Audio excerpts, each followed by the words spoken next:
Depuis quelques années, le moniteur embarqué en couleur et tactile est devenu le standard pour prendre en main la conduite d'un tracteur et de ses outils. Au CIMA 2013, Claas a obtenu une médaille d'or pour une tablette qui permet de prendre en main le tracteur et les outils.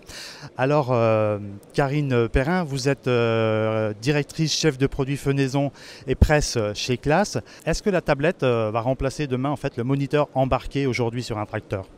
Non, je ne pense pas. Je vois ça comme une alternative supplémentaire. Il y aura toujours des terminaux qui existeront dans les tracteurs, notamment pour les tracteurs plus simples, je dirais.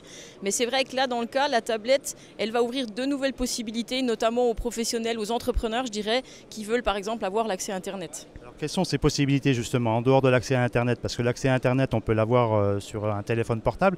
Donc là, l'avantage, c'est que je n'aurai plus que la tablette dans le tracteur, qui va me permettre, donc l'accès à Internet, on en a parlé, qui va me permettre de commander n'importe quel outil Isobus, donc avec le câble Isobus derrière. Ça va me permettre d'utiliser toutes les applications qui se développent pour l'agriculteur et on en voit de plus en plus, on le voit ici sur le CIMA.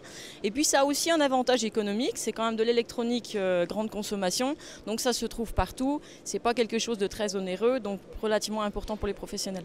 Là, on est devant une faucheuse. Très concrètement, l'application Terminal Isobus, qu'est-ce qu'elle permet dans la conduite de la faucheuse ?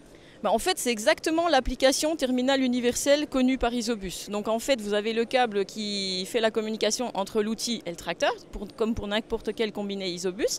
Et ensuite, simplement, au lieu d'avoir un terminal Isobus dans le tracteur, vous le remplacez par la tablette. Donc il y a un petit adaptateur VLAN qui vient se positionner dans la cabine, sur la prise en cabine Isobus, et qui envoie le signal envoyé par la faucheuse directement à la tablette. Et en fait, vous avez le masque de commande que vous retrouveriez sur n'importe quel autre terminal.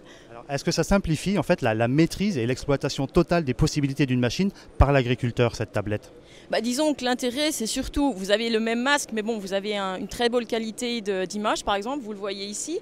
Vous voyez aussi, par exemple, que l'entrée des facteurs de réglage est aussi beaucoup plus commode, beaucoup plus confortable. Donc oui, en effet, en plus de tous les autres avantages, la représentation en elle-même du système Isobus est plus intéressante. Est-ce qu'une tablette de quelques centaines d'euros va en fait permettre demain de piloter un tracteur et son ensemble d'outils qui peut valoir jusqu'à 100 000 euros ? Je dirais que de toute façon, c'est un développement dans notre société. Et on voit aussi maintenant les machines de TP qui se développent un petit peu aussi au niveau de la grande consommation.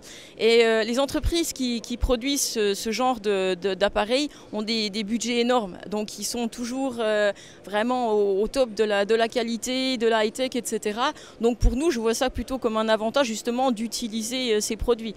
Donc là, on parle d'un projet qui est encore en développement ici sur le CIMA, mais qui sera disponible très rapidement. Mon but, c'est de pouvoir prendre des commandes sur les prochains CIMA, on dira. Si je vous suis bien, donc en 2015, cette tablette sera opérationnelle et aura une utilisation commerciale par les agriculteurs. En 2017, est-ce qu'il y aura encore un chauffeur à l'intérieur du tracteur Claas ? À mon avis, il y aura toujours un chauffeur et puis je pense que c'est pas plus mal. Il y a bien évidemment pas mal de projets en matière de robotique, etc. Mais je pense que ça va prendre encore pas mal de temps. L'agriculture, c'est quand même un métier un peu particulier. On a affaire à des conditions particulières, etc. Donc il y a bien entendu des projets dans toutes les grandes maisons, mais ça durera encore quelques années. Donc à mon avis, en 2017, on aura encore toujours des chauffeurs.